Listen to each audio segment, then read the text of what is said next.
So thought we'd do another video, an update video now, because it's like 32 degrees outside. It's absolutely unprecedented for England. It's really hot, way too hot to do anything serious. If you don't know, this country shuts down when it gets to like about 26 degrees. The country just shuts, nothing works, no aircon, all that shit doesn't work. So yeah, so I'm also in that category. I ain't gonna do much today. So if I do a quick update, yeah, so I'll go through what I've done. So we're back here at the gear shifter. Now I was thinking about this more and more, and the way I did it, it just needed to go higher up. So I managed to get it to raise up about 30 mil inside there with a bit more trimming, a bit of a think about how I can mount it. Now what I've done now is I've got two little spacers at the back there. It's really difficult to get to focus, but two little spacers, and they sit on a bit of aluminium C-section. And then mounting from there with two nuts underneath, which is quite nice. That holds the back of the plate, so I won't need to do a lot of work to seal at the back here, so that's really good. And then same sort of thing I'll do at the front. But I also managed to get some cables, so shout out to Adam Bates, who told me to get the CRV cables, because as far as the ends are concerned, they're the same as an Integra, and they don't have the scene tax on them. So they were like, well, they just come today, they were 120 quid, but I got a load of other stuff that I shall show you as well. Like as a job lot, I paid 120 quid. Similar stuff really. Yeah, you can kind of see how much more trimming I had to do, but it doesn't intrude a lot when you get down to there. And I've worked out that, I mean, I can't really go much further up than that without hitting the trim that I was trying to avoid. But, you know, I decided I did want to make that sacrifice in the end. But it will still sit below the trim, so once I've got the gear gator on there and a gear knob, a golf ball gear knob, you won't tell that that's an Integra shifter. So I'm quite happy with how that's turned out now.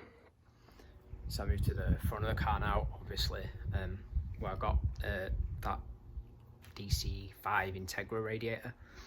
It's a Jap speed one. To be honest with you, it's not brilliant quality, so I don't really care if I break it, as I've said. But I've kind of changed my plan a little bit as these things go. Sometimes, you know, you just change plan as you get on. So I've managed to get it sit really nice below the front end carrier, which I was really pleased with. And I think I'm going to leave that cap on the top, because it won't actually foul with it up here. I'll show you a lower shot now of what I've done at the bottom. So there you can kind of see my new tubular cross member, which I think I showed the picture of it unwelded in the last video. That's all welded up now. Just made some custom radiator mounts. So I used the rubber sort of donut thing here, and it's like a 25 mil bit of tube you need in the middle, and the peg on the bottom of the radiator goes into that, and the rubber isolator sits between it. I thought it was a good idea to use those, and they're quite like good quality with them being OEM. I misplaced one, so I've had to order some more. They're on the way, hence one of them, hence the radiator's sitting a little bit lower on one side. I've also got the same for the top as well. Well, the factory ones anyway for the top, they've not arrived yet, but I'll be doing a similar sort of job, but I'll mount them off the front end carrier in that case. And I did make it, but then I put the radiator on and it clashed with it, with the support that goes there, so I'll have to make that again. That's not really any big deal, but I'm really pleased with how that came out. I will weigh it actually, and I'll tell you in the next video how much weight I managed to save over the front one. If those that don't know, that front tubular member, there's two of them. So there's the big structural one that kind of ties the longits together, and I think it holds the front engine mount as well. And then there's a lighter duty one that holds the radiator at the angle like I discussed, and yeah, so say I've removed both of those. Give this angle a go. So I also got most of the radiator hoses on as well, and I'm really pleased that I can use the Civic ones for certainly this one, the top hose. I can do a combination of the engine recirc hose that goes underneath the inlet manifold and the heater hose for both heater hoses. I just need to order another recirc hose. The bottom hose won't work, which is annoying, but I've got one of those swivel neck thermostat housings coming from from China again. I think the K-tuned one's from America, like 170 quid over here. That Chinese one's 30 quid. So that was a bit of a no-brainer again. I've got that coming. Again, we'll see what the fit up is. Got the CRV power steering pump and the reservoir from the CRV as well, because as far as I'm aware that's the same as the Integra one. It certainly fits the same. It's for a K20. Maybe the pulleys are different on the Integra. Obviously the Integra steering rack, I'd imagine, is different because those cars are kind of known for the way they steer. But yeah, I need the power steering on this car because it's got a wide track and 7-inch wide wheels on it, so it really needs that. I'm gonna have some fun and games with this fitting here, because normally obviously that just goes down to a crimp fitting, like a standard fitting, but I want to put an AN on it, and this is obviously some sort of push in with 2 little studs that hold it. It's not going to work, and I'll probably end up cutting this off and welding it the other way so it's pointing down, get the reservoir there. I'll just fill it up to bleed the system. So with regards to the cap that's under there that I was talking about welding and putting here, I'm not sure I'm going to do that anymore, but I think I am going to do. So I think I'm going to put a cap here. You can buy them, but I think I'm going to try and make it. Like, this has been vapor blasted now, so it shouldn't be too difficult to weld. It's not all oily and stuff anymore. So I think I'm going to try and put a cap here, which I think will look quite good. And I can run the expansion tube, or whatever you want to call it, down to a cam here, as I said, underneath the manifold. I don't think anyone will ever know. So I thought I'd just give you a quick shot of that gearbox mount notch that I did. I'm quite happy how that turned out, and there's like a quite good amount of clearance all the way around it. I also worked out the best way to get the engine out is to jack the car up in the air and then just undo these mounts, loosen that, flick that out the way, obviously when you've got the crane as well. Do the same on the other side, put my engine dolly on and then just lower the engine down onto the dolly and pull it away. That's the easiest way to do it. Yeah, I also did a little trim on this as well, here. I mean, it was just a waste of metal, obviously, from that old Civic one or whatever it was, so I did a bit of a trim there. And I also started mocking up the exhaust manifold, which is going to be fun. So I've just got a 45-degree 2 3/4 inches on there, and I'll put my lambda bung here, but I want to make sure I've got plenty of room for me the gear, because the gear cables will come through. I want to make sure there's plenty of room before I finalise that. It's a bit tight underneath for that kind of thickness of manifold, trying to get around corners and stuff. So I think I'm gonna experiment a little bit actually. I'm gonna try lobster back in, like doing 12.5-inch pie cuts sort of thing under here with a TIG welder. So that'll be quite a good project. I'm quite looking forward to that one. Got the subframe kind of cut down. I haven't gone to town smoothing it.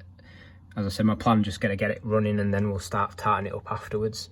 Just put a bit of weld-through primer on. I ended up redoing my diff mount a little bit. Just kept thinking about it and it just wasn't doing it for me. So I've made it a bit more triangular now. I think I am going to put a front mount on it here, like where the stock one goes. And I'm just going to use a stock one, and I'm going to jack it full of polyurethane sealant, like window sealant sort of thing. I'll make a homemade poly mount. I'll just make a shackle for it there, because I think it seems a shame not to do it, to be honest. So I'm underneath the car now. I've just got the gear shifter mounted. I'll put 2 holes here. They haven't got a bolt in, but I'll put some weld nuts on the back of there. But as you can see, I got the put some weld nuts in the plate for the gear shifter to mount into, and then I also need to weld some nuts onto the back of that. They're just steel nuts at the moment holding it in, but I'm pretty happy with how that's turned out. It's fairly rigid. It's got a nice steel bracket here, bent. There's loads of strength into that, and I think I'll have to I'll weld these on as well, but I'll mark them first so I don't weld them in the wrong place. I did end up cutting, you'll see from the top as well, a little bit into the firewall there, just so I could make it, the transmission tunnel, exhaust tunnel, whatever you want to call it, so I could get that up a bit higher. And then the cables, CRV cables, look pretty smart. I'm quite happy with how they've turned out as well. Let's turn you around there.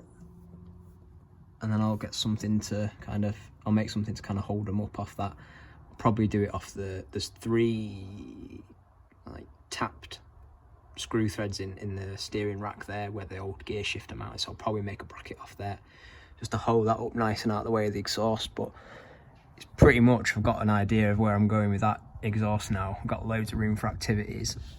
The only thing that worries me is that is quite low in the car, so I shall have to be dead careful with that. What I think I'll do is my centre box, the flange for it is about here, and what I'm going to do is I'm going to cut that off, extend it up, and I'll put the flange around here, just so that there's less chance of it fouling with anything back here. So yeah, I think I'm quite happy with that. I've also done this front engine mount. I was kind of like and ahhing whether to do that or not, and as it goes I've just decided to get it done. So I had one in the kit that I got in the engine swap that I got, but it was a bit like shagged, so I've jammed it full of polyurethane. We'll see how it lasts, but at least got the bolt hole in the right place. And then I ended up making my own engine mount, and this just goes to show why I did the front cross member really. You know, like, it gives me full flexibility to do that with. That'd have been just a mission to do without, you know, with using the old one, so I'm quite pleased how that turned out. It's not particularly stiff metal, but in theory it's 2 mil, but in theory it should only be like stopping the movement that way. Should be no side flex in it, so you know, that was my thinking there. And obviously that gearbox mount is really sturdy anyway. And when I've done it, I had to, you can just see it here, I had to weld that drain plug up on the radiator, but yeah, nothing major with that. So I also done some radiator top mounts here. I got the top mounts off first, the Civic or whatever it was. I've inverted them and then I sliced it here and made a new back for it. And this one I put a little like whatever speed hole in it here just to try and get some weight out, because there's quite a bit of steel. And then I made some captive nut plates on the back underneath this front carrier. I've got another plan for that front carrier. It's a bit tatty now, but it won't be when I'm done. And then there's the equivalent one on the other side. And the other thing I've been on with is the exhaust manifold. So they have this sort of weird donut kind of connector flange here. So I just chopped that off.